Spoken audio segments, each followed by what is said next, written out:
You know, I still remember a time when we actually would get Mario and Luigi games.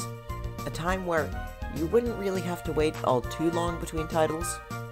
A time where it was one of Nintendo's top priority franchises.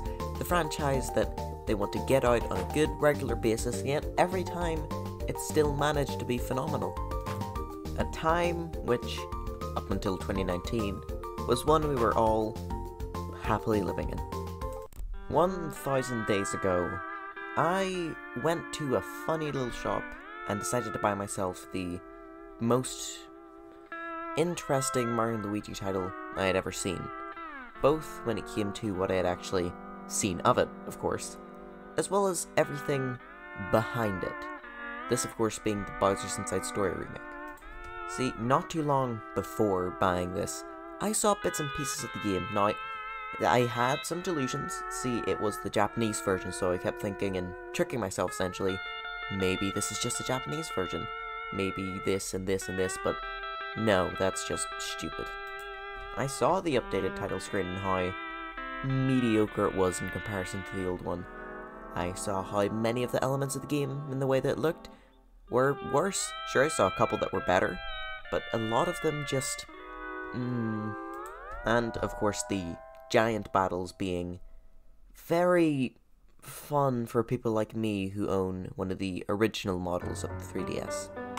And yet, even with all that, 1,000 days ago, I picked it up, spent the good 50 or 60, however much it was. Might have been cheaper due to being on the 3DS in 2019, which part of the reason why it failed so hard, as well as a 2DS, as my 3DS has a kind of weird feeling right bumper, so, I wanted to play this in a wonderful way. Suffice to say, I've regretted that decision from that day. The buying the remake, I mean, not the owning a 2DS, that's fine. I finally have a piece of bread that has buttons on it. So now you may be wondering, okay, well, why are you making a video on this? Why are you making a video of your 1,000th day anniversary of buying a game that you did not in fact like? Well, it's because this game is special, as of right now, it is the last Mario & Luigi game. Now, when I say last, I don't mean in the same way that Mother 3 was the last Mother/Earthbound game. No, I mean it as in, we just haven't seen any new ones come out since this game released, which was, as I said, 1,000 days ago. Now, there's a whole number of reasons as to why it has been so long since the last one. I'll give you some of the more concrete reasons, and then into the more theory-based ones where there's no real evidence behind it. Firstly, Alpha Dream died. Like, I know, and I've had to say this to multiple people so many times, but just because, the main series creator is dead or gone, doesn't mean a franchise can't continue to be made. It is almost a standard in the gaming industry for franchises to be passed about. Half the time, this decision ends up being great, it brings new life into the franchise again because they've got it from a new perspective. Sure, it can be a little different, but still staying close to the core. And other times, it is pure poo-poo garbage, such as Mario Party. But even still, Alpha Dream being dead heavily affects why it's been so long since last Mario & Luigi game, probably. I mean, who knows, maybe Nintendo saw that they were dying, immediately bought it, and then passed it off to one of their other developers, but once again, that's more theory, while as of now I'm trying to just discuss what concrete reasons there could be. Next would be dwindling sales numbers. Now, this really irks me. Mario & Luigi sales haven't been the best as of late, with the most recent one, the Bowser's Inside Story remake, getting such ridiculously low sales that it goes in and about the same level as games on the Virtual Boy. I'm sorry, but if you are a AAA company and your game gets roughly as much sales as on one of the least successful consoles out there, by a big developer of course, then you gotta really reevaluate your choices, which I think Nintendo is in part doing this. Mix this, of course, with how the 2017 Superstar Saga remake, that wasn't really played by too many people. Neither was Paper Jam, that was skipped by a lot of people for looking quite generic, and Dream Team, that was bought quite a lot. However, it got a fair bit not nearly as good reviews as Bowser's Inside Story, which kind of leads us into another issue, which is reviews seem to be going a bit down. Now, next is a much less concrete one, but based off of the evidence we have, I'd say it's pretty likely, this being running out of ideas. Now, let's look back on the series. First game, bursting with ideas. Second game, bursting with ideas. Maybe a bit too many for it to handle, you know? Like, I feel like they almost did a half-assed attempt of, oh, we kind of put time travel in, and we did put a fair amount of aliens in, but I feel like they should have given more emphasis on one of them and almost removed the other one. But hey, that's just my opinion. Bowser's Inside Story? Now that. Don't get me started. And then Dream Team was the last one that was really unique. I mean, the idea of traveling to somebody's dreams, sure that'd be done before, but Nintendo did it in such an interesting way. The mechanics fit into it, such as, oh look, touch Luigi's face, something happens in the dream world, how cool. Was kind of recycled from Bowser's Inside Story, but was in a new way and a quite fun way. Instead of just press a button, Bowser undoes a thing or does the thing. Instead it's, oh look, touch Luigi's nose, funny. Paper Jam is where things started to, not even started to, you would really think there'd be a slope down, you know, they start running out of ideas, but no, this just took a giant thud, just all the way down. This game was incredibly generic. Now, part of the reason for this could very well be that, well, Nintendo's being quite a bit overprotective of the Mario brand at that point. You know, just look at Paper Mario Sticker Star, how completely bland that was. Look at Color Splash, how that's a fair bit more interesting, but you can still really tell all the rules and stuff that's been put into that. As well as the games coming out around it at the time, this was near the dark age of Nintendo, where there just wasn't much, and what they had wasn't the best. Sure, there were some great games that released during this time, which, for me, includes Paper Jam, but still. But yes, it's just so incredibly generic. You start off in a grasslands, then you go to a desert, and you have all the usual generic spaces that you'd expect to see in Mario. You have all the enemies you'd expect. You have the same story of Bowser kidnapped Peach, go stop them. They didn't do anything interesting. There's so many things that they could have done. Now, they actually had initial plans for this, but they believed that they wouldn't be able to handle it, you know, mixing together elements of the Mario and Luigi franchise and Paper Mario, which, you know what? Fair play to you. Trying to mix together a plot where Fawful and Dimentio come back to life or something like that might be just a little difficult, especially when it's on the 3DS. But to have absolutely no characters from the Mario and Luigi series other than Starlo appear, and no characters from Paper Mario whatsoever, that's just stupid. Why can't you just chuck in a couple characters, you know? What's the harm in including some? Like, even if it's just throwaways, even if it's just, oh look, they're here, they say a couple lines, that's still something. That's still better than what they did do, which was just nothing. Like, one thing they could have done is, instead of having Starlo come back again, why not have Paper Luigi? Out of the main cast, Mario, Luigi, Paper Mario, Paper Luigi actually speaks. Sure, Mario and Luigi have their Italianese, but they don't say words in a funny text box.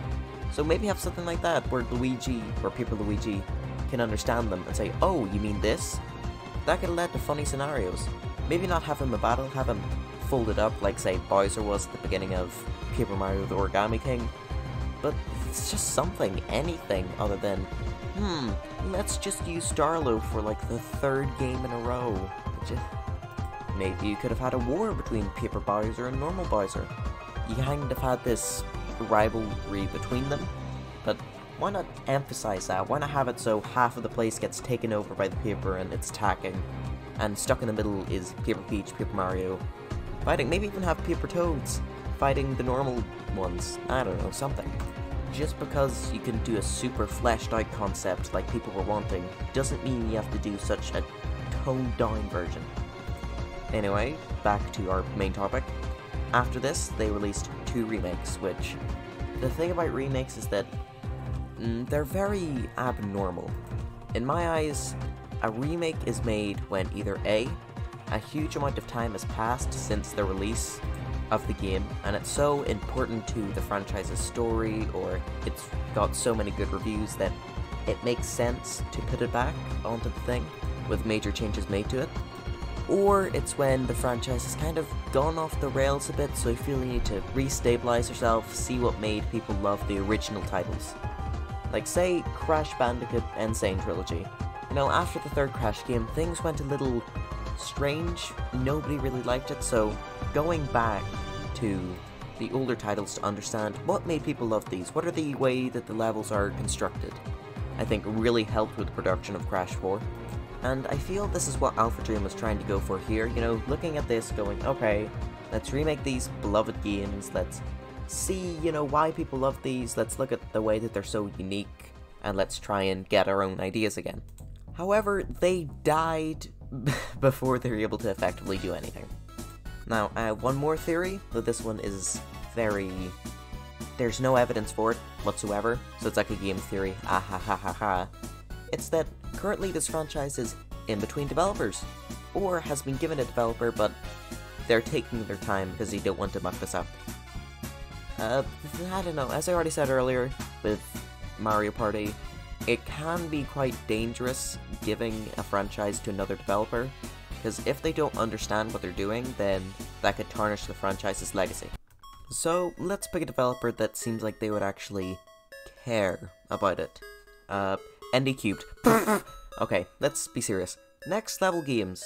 Next Level Games took the Luigi's Mansion franchise from Nintendo, and I think they've done a flawless job with it. I love the bits out of Luigi's Mansion Dark Moon. I can barely play it, because as I already mentioned earlier, me 3DS has a very weird X button, and my 2DS has a broken X button. So, Nintendo re-released the game for Switch, please, I'm begging you. And then they made Luigi's Mansion 3, which is just absolutely phenomenal. It took elements from the first game, elements from the second game, smushed them together into something beautiful. So let's say they were given the Mario and Luigi franchise. Now, I personally think that they wouldn't just go straight into developing a new game, they would actually look at it and take their time. Now, back in early 2020, they redid their, trademark filings, mentioned video game software. Now, this is interesting. This isn't just they're renewing their trademark so that they still own the Mario and Luigi franchise. This is them renewing their ability to make games, which, very interesting. It's given me hope ever since I read that. So, let's say at this time, they then handed the franchise over to Next Level Games, who had just finished Luigi's Mansion Dark Moon 3. Oops. After receiving this, they took about a year, 6 months, you know, in and around about that amount, to take a good look at the franchise and think, what can the next game be about? What way can we evolve what's already been seen? What way can we do this, or this? And then started development after they had gone through that process. Now, game development usually takes quite a long time. It really varies depending on developer, series, franchise, all that. Really massive games such as Breath of the Wild or The Witcher 3, Skyrim took a very long time to develop, while games like, say, Mario and Luigi would take much less time to develop. Now, usually, it only takes 2 years in between titles. Well, in a roundabout, we haven't seen too much variation from that number. You know, we got Bowser's Inside Remake in 2015, we got the Superstar Saga Remake in 2017, 2 years before that was Paper Jam. It was a collaboration with Paper Mario, close enough. 2 years before that was Dream Team, and then back in 2009 was Bowser's Inside Story. A 4-year gap, which we are shockingly close to hitting, jeez. Then 4 years before that once again was Partners in Time. 4 years before that, well, there's a real 4 connection between these, is the original. So based off this, we might be able to assume that it would only take 2 or 3 years for the game to be properly developed. Now, when are games announced? This also varies from developer to developer, such as Metroid Prime 4. They revealed that? Definitely. Yes, they started to redo the game, so of course it's taken that wee bit extra time, but I feel like you should really only show games when it's gotten to the point where they are developed.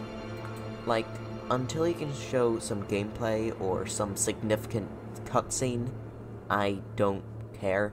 I don't want to see some logo flash up. I mean, except for Mario and Luigi, that'd make me very happy. But in most cases, they don't follow this. Usually, the game releases much closer to when it's revealed. Like, the Bowser's Inside Story remake was revealed sometime during 2018. I want to say either early or mid, could have been late, I genuinely have no clue. And then it released January 2019, so just a year gap, maybe even shorter, as I've completely forgotten when it was announced. It might have been alongside Luigi's Mansion 3, which I believe was announced late 2018, maybe? Or early 2019. Very weird. Speaking of early and 2018, Smash Bros. Revealed early 2018, properly discussed 2018, released 2018. So yes, based off this pattern of how long it takes to make games and when they're usually revealed, and of course with the how long it takes them to properly look over a franchise and go, yes, here's how we'll do it, we could very well be in for the reveal of a brand new Mario & Luigi game approximately 2 to 3 years after they actually got this trademark done. So, beginning of 2020 plus 2 years or 3 years equals 2023. That is my prediction. Just kidding, it's 2022. However, there is one last angle to look at here. So far I've discussed all the reasons why Nintendo is taking so long on making the next one, or who's making the next one, but what if they don't plan to make a next one? F-Zero and Chibi Robo are franchises well known to the more dedicated Nintendo fans, not your generic, oh, I played Mario and Zelda a couple times, you're ones that have decided to tap into some more of the franchises.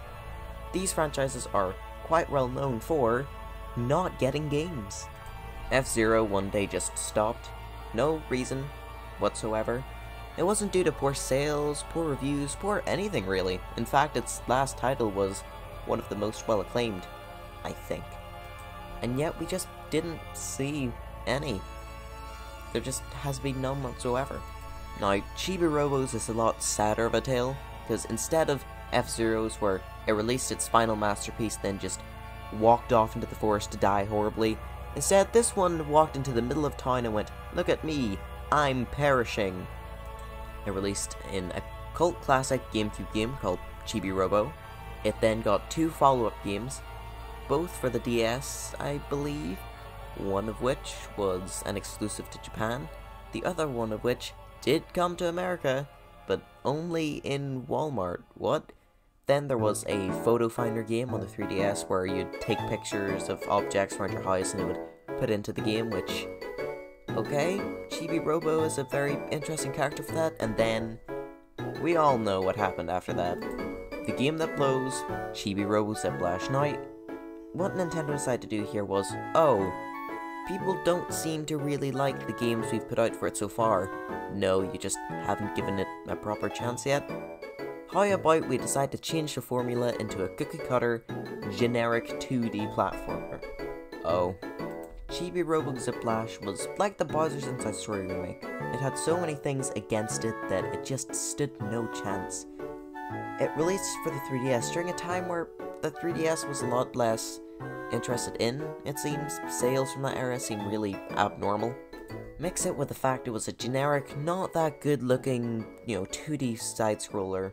Mix that with the fact that it wasn't advertised whatsoever, and mix that again with the fact that because they changed the gameplay so much, it couldn't even be enjoyed by the franchise's fans. See, that's the thing about releasing sequels, is that usually as long as you keep them kind of good, and as long as you keep it within the lines of what has already been done, you'll always have your fanboys to fall back and rely on. But when you change things so drastically that nobody likes it, not even the fanboys, you're just left with a game that nobody wants to buy. But people still bought it. Because, I don't remember who said this, but maybe it wasn't even said, but it seemed to be heavily implied that if this game did not sell well, Chibi Robo is dead. You led to its death you cretins. So fans essentially had to buy money on a game that they weren't going to enjoy and probably weren't going to play just so their franchise could keep living. And even then, it still sold poorly and reviewed poorly, so bye-bye Chibi Robo, nobody loves you. So what if Mario & Luigi has went through this too? What if, although unannounced by anyone, this last game was supposed to be, it had to sell well, which it kind of did have to. Part of the reason why Alpha Dream died was because this game didn't sell well, but it could have also just straight up told Nintendo that people aren't interested in the franchise, which we were. It's just the game released in 2019, 2 years after the Switch. Arguably, the Superstar Saga remake shouldn't have even really not been on the Switch. Like, Alpha Dream is a developer you've worked with non-stop since 2001. They made games before that, which, to my knowledge, were also all exclusively on Nintendo consoles and platforms, so I don't see any reason why they wouldn't have been given a development kit. But anyway, so maybe that's why we haven't seen any information on New One yet. Maybe it's because Nintendo just doesn't think anyone's interested in the franchise anymore, which sucks.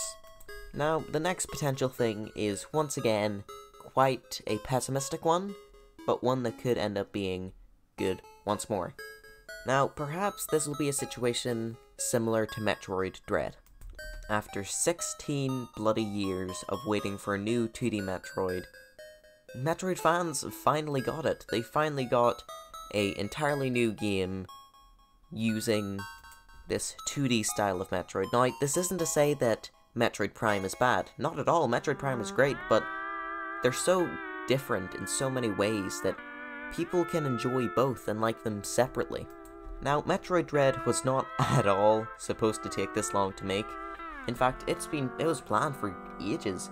In Metroid Prime 3, I believe, there was a reference saying Dread is nearing completion, which was hinting towards the Metroid game. Now, to my knowledge, the Wii and the Switch are just a couple of years off, just a few. So I think that this statement might have ended up being wrong, maybe. But that's due to the fact that the creator, whose name I have forgotten, didn't quite think that the current systems at the time had enough power to handle his ideas. So the idea was essentially shelved, and it seemed most Metroid games with it. Because after Metroid Prime 3, what was there? Other M? A critically acclaimed masterpiece? No, it really wasn't. Federation Force, which was a joke. Like, you can't even tell whatsoever that it is a Prime game, really. Or a Metroid game, or just anything relating to anything. However, then in 2017, I believe, Mercury Steam came in and was like, hey, bucko, you know what I love? I love Metroid Fusion. So, like, I'm a game developer, people. I want to make a remake of this on the 3DS. So he pitched this to Nintendo, or probably more accurately, the person who made Metroid. That seems like the kind of thing that would happen. And they, instead of saying, sure, go ahead, went, what if instead of remaking that game, which I feel has aged quite well, how about you remake Metroid 2? Metroid 2 is a lot like the original Legend of Zelda, and Legend of Zelda 2. It's a very old game that's very, very weird, and desperately needs to be changed for the modern era. So, Mercury Steam said, yeah, sure, I'm still remaking a Metroid game. And then they did. And I think that, mixed with the power of the Switch, finally kicked Metroid back into gear again. So, this could be what's happening to Mario & Luigi. You know, maybe... Actually, not even maybe. Definitely, the developers of Mario & Luigi probably had some ideas, and those ideas might perhaps one day be picked up again for no reason at all, or maybe eventually a developer will come along and say, hey, I love this franchise, I would like to remake one or two of the games within this franchise to put it onto the modern system. And then through doing this, they introduce a whole new generation of console owners to what Mario & Luigi is. Then, through this, those developers then get to have their own take on what a new Mario & Luigi game would look like. And hopefully, if this is the case, just like Metroid Dread, this will end up being phenomenal. A game that even people who aren't super experienced with the franchise can hop into and go, whoa, what an absolutely amazing experience. I would like more of this, where we can once again enter a golden age of Mario & Luigi titles where we're given them in a regular basis. Who knows, we might not even have to wait nearly as long as Metroid Dread. See, part of the reason why that took so long was just hardware limitations, while for Mario & Luigi, it's just, it doesn't seem like there's any interest in the franchise right now. Maybe. Once again, this is a lot of theories, really. Like, there's a couple bits of evidence I could loosely put together that can kind of point towards this being the case, but as I joked about earlier, I'm literally using game theory school of logic of, well, in the Quran, this number appears logged. Now in Minecraft, this number appears in this structure, so maybe it'll be a situation like Pikmin, where they've had a bunch of silent redos and stuff like that, where they keep implying that the franchise is still around, but they're heavily working on it in the background. There is sadly no real way to tell, unless we can get an informant right into Nintendo, which, sure, that has happened before. We've gotten True Leaks before. In fact, one person who I've been following for quite a while now, not in real life, has said that we are very likely in for a brand new Mario & Luigi game. This person has gotten things right before, so I'm hoping. But other than leakers, there really is just no way to tell what's going on in there. There's no way to tell why it's taken so long, other than the information that we currently have. There's no way to tell what the next one will be about, if there even is going to be a next one, what their plans for it is, what they think of the series. There's just, as I said, you can't tell anything from where we're sitting. So all we can really do is just ramble into a mic, squirt out a video on the 1000th day anniversary, and say, I miss it. Nintendo says they're listening, so who knows, maybe doing this is actually contributing, actually showing to them that, hey, people like this franchise, people would like to see this franchise again, and see more of it.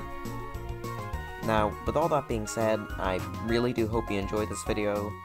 It's been something I've planned for quite a while now. I wasn't too sure what to do on the 1000th anniversary, but then I thought, let's make a video about it. Let's talk about the fact that it's abnormal how long it's been. Let's talk about what it could be, why it's...